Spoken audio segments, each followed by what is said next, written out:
بمناسبة قرب الشهر الفضيل ينعاد عليكم بالصحة والعافية، دعينا 4 من مشاهير مواقع التواصل الاجتماعي على عشاء مكون من أكلات رمضان. بالعافية عليكم.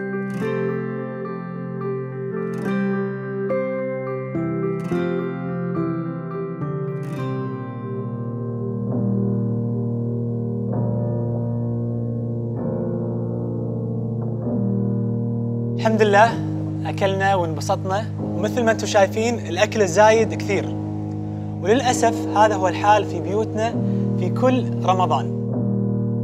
ولذلك عافية اليوم دعيتكم علشان تتحدوا نفسكم وتبتكروا من الأكل الزايد اللي قدامكم أطباق رمضانية جديدة تسعدون فيها العائلة والناس.